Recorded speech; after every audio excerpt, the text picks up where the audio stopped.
ठीक है, जो हमारा चैप्टर चल रहा था वो था रिक्वायरमेंट इंजीनियरिंग के नाम से। ठीक है, इसके अंदर हम रिक्वायरमेंट्स के बारे में पढ़ रहे थे कि रिक्वायरमेंट्स कितने क्या क्या होती हैं और रिक्वायरमेंट्स को लेने के क्या तरीके होते हैं।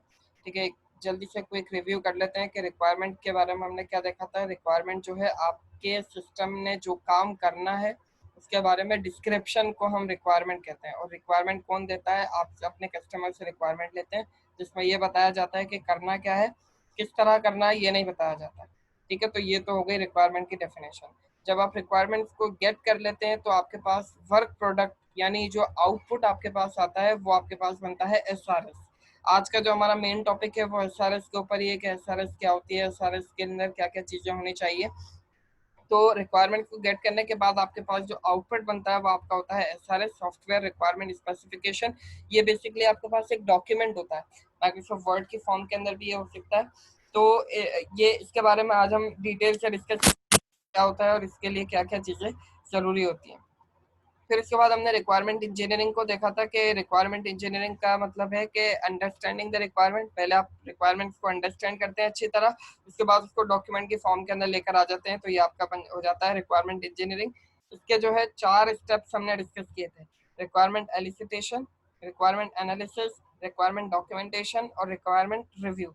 अच्छा, एक चीज यहाँ पर मैं आपको पॉइंट आउट कर दूं कि कुछ राइटर्स जो है रिक्वायरमेंट इंजीनियरिंग के इन 4 स्टेप्स के अलावा कुछ और स्टेप्स भी मतलब डिफाइन करते हैं। कुछ बुक्स के अंदर अगर आप देखेंगे रिक्वायरमेंट इंजीनियरिंग के कुछ अलग स्टेप्स मिलेंगे, लेकिन उनका जो मेन कॉन्सेप्ट होता है ना वो यही होता है कि पहले वो रिक्वायरमेंट को गैदर कर रहे होते हैं, फिर एनालाइज करके उसको फिर डॉक्यूमेंट करके रिव्यू कर रहे होते हैं।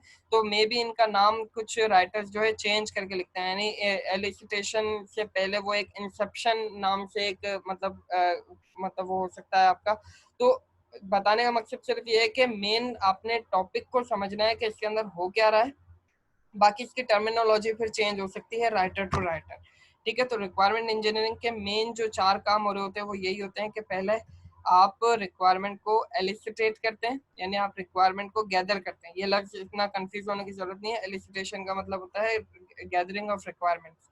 ठीक है, और रिक्वायरमेंट्स आप कहाँ गैदर करते हैं? कस्टमर के जरिए आप यहाँ पर रिक्वायरमेंट्स को गेट करते हैं। फिर उसके बाद आप रिक्वायरमेंट्स को एनालाइज करते हैं कि उसके अंदर कोई चीज कमी तो नहीं है। ओमिशन का मतलब होता है कोई चीज कम रह जाना, और इनकंसिस्टेंसी का मतलब होता है कि उसके अंदर कुछ गलत चीज तो नहीं है, यानी इसके अंदर कोई चीज डुप्लीक ये एम्बिगस तो नहीं है, यानी एक ऐसी रिक्वायरमेंट आ गई है जो एक मतलब दे रही है और इसके 2-4 अलग मतलब और निकल रहे हैं, तो फिर यहाँ पर आपके पास इनकंसिस्टेंसी आ गई। आपकी जो रिक्वायरमेंट है वो सही नहीं है, आप अभी क्लियर नहीं है उस रिक्वायरमेंट के लिए। तो अगर आप किसी रिक्वायरमेंट में क्लियर नहीं है या उसके अंदर कोई कमी है तो फिर आप दोबारा से उस कस्टमर से कांटेक्ट करेंगे और उसके बाद अपनी रिक्वायरमेंट्स को दोबारा से बेहतर करके उसके बाद आप थर्ड स्टेप पर आएंगे रिक्वायरमेंट डॉक्यूमेंटेशन के ऊपर। रिक्वायरमेंट डॉक्यूमेंटेशन का मतलब क्या है कि आप अपने जो भी रिक्वायरमेंट्स आपने इन दोनों स्टेप्स में से गेट की है उसको आप एक डॉक्यूमेंट की फॉर्म के अंदर बना लेते हैं अपने पास। End product of first two step lead to preparation of SRS. यहाँ पर आप अपना एसआरएस प्रिपेयर करते हैं। ठीक है, और आखिर के अंदर आप अपनी रिक्वायरमेंट्स ये जो आपने एसआरएस अभी बना लिया है इसको अपने कस्टमर को रिव्यू करवा देते हैं एक दफ़ा फाइनल, ताकि आप उसकी क्वालिटी को और अगर इम्प्रूव करना है तो वो आप इम्प्रूव कर सकें। तो ये आपका था रिक्वायरमेंट इंजीनियरिंग का पूरा स्टेप। उसके बाद फिर हमने डिस्कस किया था कि फंक्शनल रिक्वायरमेंट्स क्या होती हैं, नॉन फंक्शनल रिक्वायरमेंट्स क्या होती हैं। फंक्शनल रिक्वायरमेंट्स आपके पास वो रिक्वायरमेंट्स होती है जिसके अंदर आपके सिस्टम को ये बताते हैं कि उसे करना क्या है। ठीक है, जैसे अगर आप कोई गेम बनवा रहे हैं तो आप ये बताएंगे कि उसके गेम के फीचर्स क्या क्या होने चाहिए। नॉन फंक्शनल रिक्वायरमेंट जो है आपकी बेसिकली क्वालिटी रिक्वायरमेंट्स होती हैं कि ये जो आप गेम फीचर बना रहे हैं इसकी क्वालिटी कैसी होगी, यानी उसकी परफॉर्मेंस हाई होनी चाहिए, वो रिलायबल होना चाहिए, आपका जो गेम है वो यूजेबल होना चाहिए, बहुत ज़्यादा कॉम्प्लेक्स ना हो वगैरह वगैरह। इस तरह की जो रिक्वायरमेंट्स होती हैं वो आपके पास नॉन फंक्शनल रिक्वायरमेंट्स होती है जिसके अंदर आप क्वालिटी को डिफाइन कर रहे होते हैं, और फंक्शनल रिक्वायरमेंट में आप अपने फंक्शंस को डिफाइन कर रहे होते हैं कि क्या क्या होना चाहिए। ठीक है, ये चीज भी हमने डिस्कस की थी कि फंक्शनल रिक्वायरमेंट मोस्टली आपको कस्टमर देता है और non functional requirement mostly customer की तरफ से नहीं आती है, बल्कि ये जो डेवलपर होता है उसे ही कंसिडर करनी होती है कि ये चीजें आपके सिस्टम के अंदर होनी चाहिए। ठीक है, तो यहाँ तक जो है पिछले लेक्चर के अंदर हमने डिस्कस किया था। अब हम आगे चल रहे हैं, ये यहाँ पर एक टॉपिक है यूजर रिक्वायरमेंट और सिस्टम रिक्वायरमेंट। बहुत सिंपल सा कॉन्सेप्ट है। इनके अंदर भी आपको फर्क पता होना चाहिए कि यूजर रिक्वायरमेंट और सिस्टम रिक्वायरमेंट क्या होती है। देखें, user requirements are those requirements which are written for users who are not expert of software field. User requirements आपके पास उस तरह की रिक्वायरमेंट्स होती हैं जो उन बंदों के लिए लिखी गई हैं जो सॉफ्टवेयर की फील्ड के नहीं हैं। ठीक है, अब ज्यादातर ऐसा ही होता है कि जो आपका क्लाइंट है, जो आप सॉफ्टवेयर या प्रोजेक्ट वगैरह बनवा रहा है, वो आपकी फील्ड का नहीं होता है, उसको सॉफ्टवेयर रिलेटेड इतना ज्यादा काम नहीं आता है, वो किसी और फील्ड का होता है। तो उसको आपकी बात समझ में आ सके, इसके लिए जो रिक्वायरमेंट उसने आपको दी है, जब आप उसको एसआरएस के अंदर लिखेंगे तो आप इसको नॉन टेक्निकल टर्म्स का इस्तेमाल करके लिखेंगे, ताकि उसको भी समझ में आ सके कि आपने उसकी बात को क्या समझा है। ठीक है, तो यूजर रिक्वायरमेंट्स वो रिक्वायरमेंट्स होती हैं जो आप ऐसे लोगों के लिए लिखते हैं जो एक्सपर्ट नहीं होते हैं सॉफ्टवेयर की फील्ड के। Highlight the overview of the system without design description. इसके अंदर आप मतलब डिजाइन डिस्क्रिप्शन की बातें नहीं करते हैं, आप इसमें डायग्राम्स की या यूएमएल की, क्लास डायग्राम की, यूज केस डायग्राम की, इस तरह की बातें नहीं करते हैं, बल्कि एक हाई लेवल के ऊपर एक टर्म अपने फंक्शंस को डिफाइन करते हैं कि ये काम अपने जो सॉफ्टवेयर हम बनाने लगे हैं उसके अंदर ये सारे के सारे काम होंगे। अब यूजर रिक्वायरमेंट्स में आपने क्या क्या चीजें अवॉइड करनी है, यानी इन चीजों का आपने इस्तेमाल नहीं करना है। कॉम्प्लेक्स लैंग्वेज, बहुत ज्यादा मुश्किल अल्फाज उसके अंदर इस्तेमाल नहीं करने। ठीक है, अगर आप ज्यादा मुश्किल अल्फाज इस्तेमाल करेंगे तो आपके जो कस्टमर है वो आपकी बात को समझ नहीं पाएगा। ठीक है, और डिजाइन डिटेल्स आपने उसके अंदर मतलब डिस्क्राइब नहीं करनी है, आपने उसके अंदर ये चीजें डिस्क्राइब नहीं करनी है कि आप लैंग्वेज उसके अंदर कौन सी इस्तेमाल करेंगे, कौन सा डेटा स्ट्रक्चर इस्तेमाल करेंगे, मतलब उसमें डायग्राम्स या कौन सा डेटाबेस होगा या क्या क्या टेबल्स होंगे उसके अंदर वगैरह वगैरह। इस तरह की जो डिजाइन डिटेल्स होती हैं, जो डेवलपर रिलेटेड वर्क है, वो आप यूजर रिक्वायरमेंट्स के अंदर डिस्क्राइब नहीं करते हैं मोस्टली। और टेक्निकल टर्म्स का आप इसमें इस्तेमाल नहीं करेंगे। जैसे आपने फॉर एग्जांपल अगर आपको मतलब जैसे एसक्यूएल आपने इस्तेमाल किया या रिलेशनल डेटाबेस का लफ्ज है, रिलेशनल डेटाबेस का लफ्ज सिर्फ उन लोगों को समझ में आ सकता है जिन्होंने डेटाबेस को पढ़ा हुआ होगा। बाकी जो नॉन टेक्निकल बंदे हैं उनको बिल्कुल भी समझ में नहीं आएगा कि रिलेशनल डेटाबेस का मतलब क्या है। ठीक है, तो यूजर रिक्वायरमेंट्स आप सिर्फ हाई लेवल के ऊपर अपने सिस्टम को डिफाइन कर रहे होते हैं यूजर रिक्वायरमेंट्स के अंदर, कि ताकि वो बंदे आपकी चीज को समझ सकें कि जो आपकी फील्ड के नहीं है। ठीक है, और दूसरी तरफ अगर आप देखें सिस्टम रिक्वायरमेंट, तो ड्राइव फ्रॉम यूजर रिक्वायरमेंट, ये जो है यूजर रिक्वायरमेंट का ही एक्सपेंडेड वर्जन होता है।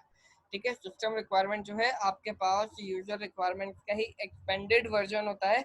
System requirements are written for technical person. अब ये जो रिक्वायरमेंट्स होती है सिस्टम रिक्वायरमेंट, ये आप अपने डेवलपर्स के लिए लिख रहे होते हैं, कि उनको डिजाइन डिटेल्स भी आप यहाँ पर सारी की सारी इस्तेमाल इसके अंदर कर रहे होते हैं, टेक्निकल टर्म्स का इस्तेमाल कर रहे होते हैं। और जो भी आपके पास मतलब चीजें इस्तेमाल होने वाली हैं, टेक्निकल हो या वो नॉन टेक्निकल हो, वो तमाम की तमाम आप सिस्टम रिक्वायरमेंट के अंदर इस्तेमाल करते हैं। Both user and system requirements are part of SRS. अब इस लाइन का मतलब क्या है कि एसआरएस के अंदर देखें आप यूजर रिक्वायरमेंट्स को भी लिखेंगे, सिस्टम रिक्वायरमेंट्स को भी लिखेंगे, ताकि अगर ऑब्वियसली जब आप एसआरएस को लिखते हैं तो वो आप अपने कस्टमर को भी रिव्यू करवानी होती है। अब आप अगर आपने सिर्फ और सिर्फ टेक्निकल टर्म्स का इस्तेमाल करके अपने एसआरएस को लिखा है, तो वो जो एसआरएस है वो आपके क्लाइंट के किसी काम की नहीं। ठीक है, और जब उसके किसी काम की नहीं है तो उसको एसआरएस समझ में ही नहीं आएगी, और फिर हो सकता है बाद में चलकर आपको थोड़ी सी प्रॉब्लम हो। तो आप यहाँ पर यूजर रिक्वायरमेंट भी अपनी एसआरएस के अंदर शामिल करते हैं, और सिस्टम रिक्वायरमेंट भी, ताकि जो एक नॉन टेक्निकल बंदा है वो भी आपकी बात को समझ सके, और फिर जो डेवलपर वगैरह आपकी एसआरएस के ऊपर फ्यूचर में काम करने करेंगे, उनको भी ये समझ में आ सके कि उनको किस फ्लो में अपने काम को लेकर चलना है। तो होपफुली आपको कॉन्सेप्ट क्लियर हो गया होगा कि यूजर रिक्वायरमेंट्स आपके पास वो रिक्वायरमेंट्स होती हैं जो आप नॉन टेक्निकल बंदों के लिए लिखते हैं। इसके अंदर आपको कॉम्प्लेक्स लैंग्वेज इस्तेमाल नहीं करनी है, डिजाइन डिटेल्स आपने नहीं इसमें स्पेसिफाई करनी है, और टेक्निकल टर्म्स वगैरह आपने बिल्कुल भी इसमें इस्तेमाल नहीं करनी है। सिस्टम रिक्वायरमेंट जो है यूजर रिक्वायरमेंट का ही एक्सपेंडेड वर्जन होता है। इसके अंदर आप डिजाइन डिटेल्स भी देते हैं, इसके अंदर आप टेक्निकल टर्म्स का भी इस्तेमाल करते हैं। अगर कोई यूज केस डायग्राम है या मतलब इस तरह की कोई भी डिजाइन डिस्क्रिप्शन वगैरह है, वो आप सारी की सारी इसके अंदर स्पेसिफाई करते हैं। दोनों तरह की रिक्वायरमेंट जो है आपके एसआरएस का पार्ट होती हैं। ठीक है, तो होपफुली ये सारे आपको कॉन्सेप्ट क्लियर हो गए होंगे। अब इससे आगे चलते हैं। यहाँ तक अगर कोई किसी को कोई क्वेश्चन हो तो वो अभी करना चाहे तो वो कर ले पहले।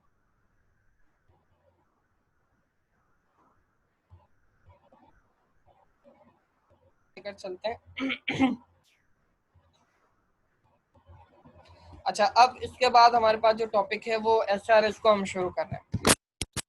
क्या है आपका basically SRS is software requirement specification. अब ये आपके पास एक तरीके का डॉक्यूमेंट होता है। इस डॉक्यूमेंट में है क्या, अब इसको हम देख रहे हैं। देखें, an SRS is basically an organisation understanding of a customer or potential client system requirements and dependencies at a particular point in time। अब इसका मतलब क्या है बेसिक, ये तो इंग्लिश में हमने इसकी डेफिनेशन को देख लिया। इसको अगर सिंपल टर्म्स के अंदर अगर आप देखें तो ये बेसिकली क्या होती है कि जो रिक्वायरमेंट्स आपको आपका कस्टमर दे रहा है, उन रिक्वायरमेंट्स को आप एक डॉक्यूमेंट की शेप के अंदर लिख लेते हैं। ठीक है, it is a two way insurance policy. Two way insurance policy का मतलब यहाँ पर क्या है कि कल को आपका क्लाइंट आपको ये नहीं कह सकता कि जो बात मैंने आपको कही थी वो आपने अपनी मर्जी से कुछ भी बनाकर मुझे दे दिया, मैंने तो ये बात आपसे मानी नहीं थी। तो ये जो आपका एसआरएस आप बनाते हैं ना, ये आपका बेसिकली एक तरीके से इंश्योरेंस पॉलिसी या आपके क्लाइंट और आपके बीच के अंदर एक तरीके से कॉन्ट्रैक्ट का काम कर रहा होता है कि जो जो रिक्वायरमेंट्स उसने दी हैं आप उसको एक जगह पर डॉक्यूमेंट कर लें, फिर उन डॉक्यूमेंट के ऊपर आप उससे भी साइन ले लें और अपने भी उससे साइन कर दें कि ये जो काम आपने मुझे बोले हैं हम ये काम आपको करके देंगे। तो ये एक तरीके से आपका कॉन्ट्रैक्ट बन जाएगा। फिर कल को आपने उस एसआरएस के मुताबिक काम करके जब आप क्लाइंट को देंगे तो आपका क्लाइंट ये नहीं कह सकता कि भाई ये चीज मैंने आपको कही थी और आपने ये काम करके नहीं दिया, या ये काम मैंने इस तरह आपको करने को कहा था और आपने ये अलग तरीके से कर दिया, मुझे ऐसा नहीं चाहिए। तो it is a two way insurance policy that assures that both the client and the organization understand the others requirement, के दोनों क्लाइंट भी और वो जो ऑर्गेनाइजेशन है, जो डेवलपर है, वो दोनों एक दूसरे की रिक्वायरमेंट्स को समझ रहे हैं कि उन्हें किस तरह काम करना है from a perspective at a given point in time. तो ये बेसिकली आपके पास क्या है, ये आपके पास एक तरीके से एक कॉन्ट्रैक्ट का होता है एसआरएस, जिसके अंदर आप अपनी रिक्वायरमेंट जो आप अपनी कस्टमर से निकलवाते हैं, जो आप अपने कस्टमर से निकलवाते हैं उसको आप एक जगह पर मुकम्मल तौर पर डॉक्यूमेंट कर लेते हैं। ठीक है, तो उसको फिर आप उसी फिर एसआरएस के बेस के ऊपर आप अपने पूरे प्रोजेक्ट के ऊपर काम कर रहे होते हैं। It's important to note that SRS contains functional and non functional requirements only. इस बात पे यहाँ पर थोड़ा सा नोट कीजिएगा कि एसआरएस के अंदर फंक्शनल और नॉन फंक्शनल रिक्वायरमेंट होती है। It does not offer design suggestion, possible solution, technology और बिजनेस इश्यूज। इसके अंदर आप ये चीजें डिफाइन नहीं करते हैं कि आप इसके अंदर टेक्नोलॉजी वगैरह कौन सी इस्तेमाल करेंगे, या इसके अंदर आप ये चीज भी डिस्कस नहीं करते हैं कि उनके अगर बिजनेस के अंदर यानी जो जिस पर्टिकुलर कंपनी के लिए, जिस पर्टिकुलर ऑर्गेनाइजेशन के लिए आप सिस्टम को डेवलप करने जा रहे हैं, उनके बिजनेस इश्यूज क्या है, वो अपने कामों को किस तरह से डील कर रहे होते हैं, वो अपने मतलब अगर आपको एक वेबसाइट बनाने के लिए दी जाती है तो आप यहाँ पर इन बातों को डिस्कस नहीं करेंगे कि उनके पास जो है वो मैनुअली काम किस तरह हो रहा है। ठीक है, तो आप सिर्फ इसके अंदर क्या करेंगे, फंक्शनल रिक्वायरमेंट्स को और नॉन फंक्शनल रिक्वायरमेंट्स को यहाँ पर रखने की कोशिश करेंगे, और इनके अंदर ही आपकी यूजर रिक्वायरमेंट और सिस्टम रिक्वायरमेंट दोनों खुद ब खुद आ जाती हैं फंक्शनल और नॉन फंक्शनल रिक्वायरमेंट्स के अंदर।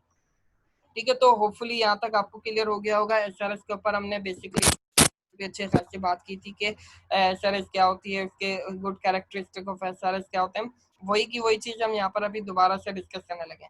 तो एसआरएस बेसिकली आपका एक डॉक्यूमेंट है जिसके अंदर आप क्लाइंट और जो भी आपका डेवलपर है उनके बीच के अंदर ये एक तरीके से कॉन्ट्रैक्ट का काम कर रहा होता है। यहाँ तक होपफुली क्लियर हो गया होगा। आगे चलते हैं। अब एक अच्छा एसआरएस आपके पास कब काउंट होगा, यानी एक अच्छा एसआरएस की क्या क्या उसके अंदर चीजें होनी चाहिए कि वो आपका एक अच्छा एसआरएस होगा, और उस एसआरएस के ऊपर अगर आप उस एसआरएस को फॉलो करके अगर आप अपने प्रोजेक्ट को डेवलप करेंगे तो फिर वो एक अच्छा ही आपको एक आउटपुट मिलेगा। तो आपके जो एसआरएस है वो करेक्ट होना चाहिए, अनएम्बिगस होना चाहिए, कंप्लीट होना चाहिए, कंसिस्टेंट, रैंक फॉर इम्पोर्टेंस उसमें आपने मेंशन की हुई हो, वेरीफाइबल हो, मॉडिफाइबल हो, ट्रेसेबल हो। उन सबको एक एक करके डिटेल से अभी डिस्कस करते हैं। चलो आगे चलते हैं। अब पहला पॉइंट है आपके पास करेक्ट। ठीक है, अब करेक्ट से यहाँ पर क्या मतलब है कि what is stated is exactly what is desired.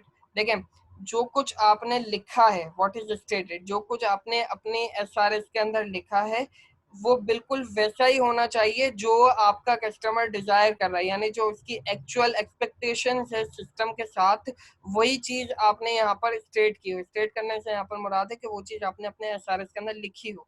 तो जो कुछ आपने लिखा है, what is stated in your SRS is exactly, ये बिल्कुल वैसा ही होना चाहिए जो वो आपका कस्टमर डिजायर कर रहा है, यानी जो आपका कस्टमर आपके सिस्टम से एक्सपेक्टेशंस रख रहा है, वही की वही चीज आपके पास होनी चाहिए। ऐसा नहीं हो कि कस्टमर कोई अलग तरीके की चीज चाह रहा है और आप रिक्वायरमेंट्स को अपने एसआरएस के अंदर अलग तरीके से लिख दें, तो फिर क्या होगा, यहाँ पर चीजें गलत हो जाएंगी, एम्बिग्यूटीज यहाँ पे बढ़ना शुरू हो जाएंगी, आपकी चीज सही तरीके से डेवलप नहीं हो पाएगी, जो कस्टमर चाह रहा है वो आप बना ही नहीं पाएंगे कभी भी, क्योंकि आपने अपने एसआरएस में लिखी ही गलत चीज है। तो करेक्ट का मतलब ये है कि जो वो चाह रहा है वही की वही चीज आपकी एसआरएस के अंदर होनी चाहिए। Expected functionality matches the requirement present in SRS, ये भी वही की वही बात लिखी हुई है, लेकिन इसमें इंग्लिश इन्होंने चेंज की है कि जो सिस्टम से एक्सपेक्टेड फंक्शनैलिटी है वो मैच करनी चाहिए जो रिक्वायरमेंट्स आपकी एसआरएस के अंदर मौजूद हैं उसके साथ। ठीक है, तो जो सिस्टम से एक्सपेक्ट की जा रही है फंक्शनैलिटी वो मैच होनी चाहिए आपकी उन एसआरएस की रिक्वायरमेंट के साथ जो आपने अपनी एसआरएस में मेंशन की है। तो करेक्ट का मतलब ये है कि जो आपको चाहिए वही की वही चीज आपके सिस्टम के अंदर होनी चाहिए। सेकेंड यहाँ पर पॉइंट आपके पास है, अनएम्बिगुअस आपकी रिक्वायरमेंट होनी चाहिए। पहले तो आप एम्बिगुअस का मतलब समझ लें कि एम्बिगुअस का मतलब क्या होता है। एम्बिगुअस का मतलब होता है कि एक ऐसी बात या कोई ऐसी चीज जिसके एक से ज्यादा मतलब निकलते हों, उस बात को आप कहते हैं एम्बिगुअस। ठीक है, तो आपकी एसआरएस जो है वो एम्बिगुअस नहीं होनी चाहिए, वो अनएम्बिगुअस होनी चाहिए, यानी एन एसआरएस इज अनएम्बिगुअस। एक एसआरएस को आप अनएम्बिगुअस सिर्फ तभी कह सकते हैं if and only if every requirement stated has only one interpretation, यानी हर रिक्वायरमेंट का सिर्फ एक ही मतलब बनता हो, ऐसा नहीं हो कि उसके एक से ज्यादा मतलब बन रहे हैं। एक से ज्यादा मतलब बन रहे होंगे तो फिर वो एम्बिगुअस रिक्वायरमेंट कहलाएगी, वो अनएम्बिगुअस रिक्वायरमेंट नहीं कहलाएगी। तो आपके पास जितनी भी रिक्वायरमेंट हो उनका एक ही मतलब बनना चाहिए। लेकिन अगर आपके रिक्वायरमेंट के अंदर कुछ ऐसे वर्ड्स हैं जिनके मल्टीपल मीनिंग्स बन रही है, जैसे वर्ड्स विद मल्टीपल मीनिंग्स, अगर इस तरह के वर्ड्स हैं, should be specified with meaning, तो आपने क्या करना है, एसआरएस में उन वर्ड्स की मीनिंग डिफाइन करनी है कि ये लफ्ज जो हमने लिखा है इसकी ये पर्टिकुलर मीनिंग्स बनती हैं, तो हम जो चाह रहे हैं वो ये वाली मीनिंग के साथ इस वर्ड को हमने इस्तेमाल किया। तो अनएम्बिग्यूटी आपको अपने एसआरएस के अंदर मेंटेन रखनी है कि आपके पास जितनी भी रिक्वायरमेंट हो उन रिक्वायरमेंट्स का सिर्फ और सिर्फ एक ही मतलब बन रहा हो, एक ही इंटरप्रिटेशन उससे निकल रही हो। और अगर आपके पास मल्टीपल मीनिंग्स वाले कुछ वर्ड्स आ रहे हैं तो आपने उनकी मीनिंग्स को साथ साथ डिफाइन करना है कि यहाँ पर इस पर्टिकुलर वर्ड का या इस पर्टिकुलर रिक्वायरमेंट का ये मतलब है, हम ये चाह रहे हैं, इस तरह ये काम होना चाहिए। ठीक है, बहुत सारी रिक्वायरमेंट्स इस तरह की हो सकती हैं जो एम्बिगुअस होती हैं, तो उस वक्त फिर डेवलपर का ये काम होता है कि वो उस एम्बिग्यूटी को हाथ के हाथ अपने कस्टमर से कांटेक्ट करके उसी वक्त कम्युनिकेशन करके अपनी एम्बिग्यूटीज को खत्म करे, ताकि अनएम्बिगुअस आपकी एसआरएस को बनाया जा सके। इसकी एग्जांपल थोड़ा सा आगे चलकर, अभी ये पांचवे छठे जब पॉइंट पे हम पहुंचेंगे तो एम्बिग्यूटी की एग्जांपल मैं आपको दिखा देता हूँ कि एम्बिगुअस रिक्वायरमेंट किस तरह की हो सकती है। इसके बाद फिर आपके पास एक जो पॉइंट यहाँ पर आता है, वो जो आपकी रिक्वायरमेंट है वो कंप्लीट होनी चाहिए। कंप्लीट होने से यहाँ पर क्या मुराद है, it should be all that is needed by the software designer to create the software. Complete से मुराद ये है कि आपकी जो रिक्वायरमेंट है उसके अंदर वो तमाम फंक्शनैलिटीज मौजूद होनी चाहिए जो हम चाह रहे हैं कि ये सॉफ्टवेयर डिजाइनर जो है इसको डेवलप कर सकें। ठीक है, ऐसा नहीं हो कि आपने आधी बातें को डिफाइन कर दिया और आधी बातें आपने छोड़ दी हैं, तो इस तरह करेंगे तो सॉफ्टवेयर डिजाइनर जो है आधा ही काम कर सकेंगे और फिर आधा काम आपका रह जाएगा। तो आपकी जो है बात पूरी होनी चाहिए, कंप्लीट आपकी एसआरएस होनी चाहिए, जो जो आपको एक्सपेक्टेड फंक्शनैलिटीज रिक्वायर हैं अपने सॉफ्टवेयर से वो तमाम की तमाम आप अपने एसआरएस के अंदर मेंशन करेंगे। इसके अंदर includes all functional and non functional requirements, ये हम बार बार इसको डिस्कस कर चुके हैं कि आपकी एसआरएस के अंदर ये दोनों चीज़ें मौजूद होनी चाहिए। करेक्ट का मतलब क्या है कि जो हम चाह रहे हैं वही हो। अनएम्बिगुअस का मतलब ये है कि हर रिक्वायरमेंट की सिर्फ और सिर्फ एक ही इंटरप्रिटेशन आपके पास बन रही हो। कंप्लीट से मुराद ये है कि जो आपने सिस्टम से एक्सपेक्टेड फंक्शनैलिटीज हैं वो तमाम की तमाम आपने रिक्वायरमेंट्स स्पेसिफाई कर दी हो अपने एसआरएस में, ताकि सॉफ्टवेयर डिजाइनर्स को आगे चलकर कोई प्रॉब्लम ना हो। ठीक है, ये 3 पॉइंट अभी हमने डिस्कस किए हैं, होपफुली आपको क्लियर हो गए होंगे। आगे चलते हैं। उसके बाद यहाँ पर है कंसिस्टेंट आपकी ये जो एसआरएस है ये होनी चाहिए। No conflict between the requirements, ऐसा नहीं हो कि एक रिक्वायरमेंट आपके पास एक बात कर रही है और दूसरी रिक्वायरमेंट जो है आपके पास कुछ अलग ही तरीके की बात कर रही है, यानी वो उस रिक्वायरमेंट के साथ कन्फ्लिक्ट कर रही है। पहली रिक्वायरमेंट जो है एक काम करने को कह रही है, दूसरी रिक्वायरमेंट वही काम किसी और तरीके से करने को कह रही है। तो यहाँ पर क्या हो रहा है, कंसिस्टेंसी आपकी खराब हो रही है, यहाँ पर आप कंसिस्टेंट नहीं है बिल्कुल भी। दूसरी कंसिस्टेंसी की यहाँ पर एग्जांपल ये भी हो सकती है कि every requirement must be specified with standard terminology. आप एक ही तरह की टर्मिनोलॉजी को अपनी पूरी एसआरएस के अंदर इस्तेमाल करेंगे। टर्मिनोलॉजी से मेरी यहाँ पर क्या मुराद है कि मिसाल ले लेते हैं, आपने एक जगह पर लिखा है स्टार्ट एंड स्टॉप, ठीक है, आपने एक जगह पर स्टार्ट एंड स्टॉप लिखा है, तो अगर स्टार्ट एंड स्टॉप दोबारा लिखने की जरूरत पड़ रही है तो आप दोबारा से स्टार्ट एंड स्टॉप ही लिखेंगे। ऐसा नहीं हो कि आप वहां पर लिखें स्टार्ट एंड एंड, ठीक है। तो इस तरह आप करेंगे तो क्या होगा कि आप एक जगह पर अलग टर्मिनोलॉजी का इस्तेमाल कर रहे हैं और दूसरी जगह पर आप अलग टर्मिनोलॉजी का इस्तेमाल कर रहे हैं, तो फिर ये क्या होगा, आपकी जो कंसिस्टेंसी को यहाँ पर खराब कर रहे हैं। कंसिस्टेंसी का मतलब होता है एक ही जैसी चीज को आप बार बार इस्तेमाल करें ताकि आपका जो भी पढ़ने वाला है एसआरएस को, उसको ये लगता रहे कि हाँ यार ये पिछले वाली टर्मिनोलॉजी को ही एक दफा इसने टर्मिनोलॉजी को समझ लिया है, आगे वाली टर्मिनोलॉजी को ऑटोमेटिकली क्लियर हो जाएगी। अगर आप एक जगह पर अलग टर्मिनोलॉजी का इस्तेमाल करेंगे, दूसरी जगह पर अलग टर्मिनोलॉजी का इस्तेमाल करेंगे, तो फिर चीज आपके लिए फिर मुश्किल हो जाता है। तो आपने क्या कोशिश करनी है कि कंसिस्टेंसी को मेंटेन करना है, एक ही जैसे पैटर्न को या एक ही जैसे टर्मिनोलॉजीज को आपने ओवरऑल पूरे के पूरे एसआरएस के अंदर फॉलो करना है। अब यहाँ पर एक प्रॉब्लम ये भी हो सकती है कि कुछ लोग होते हैं जो हेडिंग्स वगैरह का इस्तेमाल कर रहे होते हैं। अब एक जगह पर उन्होंने हेडिंग जो है उसका फॉन्ट साइज कुछ अलग तरीके से रखा हुआ है, दूसरी जगह पर उन्होंने हेडिंग का फॉन्ट साइज जो है अलग तरीके से रखा हुआ है, तो फिर इस तरह क्या होगा, एक देखने वालों को ना एक अजीब सी चीज नजर आ रही होती है। वो समझ रहे होते हैं कि ऊपर वाली हेडिंग की कुछ अलग इंटरप्रिटेशन बन रही है और नीचे वाली हेडिंग की एक अलग इंटरप्रिटेशन है, इसका मतलब मे भी कुछ और हो क्योंकि ये उन्होंने अलग तरीके से अपनी हेडिंग को मेंशन किया हुआ है। तो यहाँ पर आपने स्टैंडर्ड को मेंटेन नहीं किया, यहाँ पर आप अलग तरीके से अपने काम को कर रहे हैं, तो इस तरह आपके पास चीजें नहीं होनी चाहिए। आपको कंसिस्टेंसी को मेंटेन रखना है, एक ही जैसे स्टैंडर्ड्स को, एक ही जैसी टर्मिनोलॉजी को इस्तेमाल करके आपने अपनी पूरी एसआरएस को मेंटेन करना है। यहाँ तक होपफुली आपको ये क्लियर हो गया होगा, ठीक है। तो ये जो 4 पॉइंट्स हैं, करेक्ट होनी चाहिए आपकी एसआरएस, अनएम्बिगुअस होनी चाहिए, कंप्लीट होनी चाहिए और कंसिस्टेंट होनी चाहिए। इन 4 पॉइंट्स में अगर आपको अभी कोई क्वेश्चन हो तो अभी आप कर सकते हैं।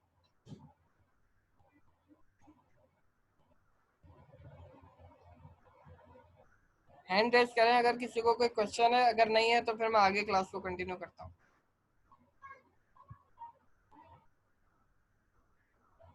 जी फसी बोले।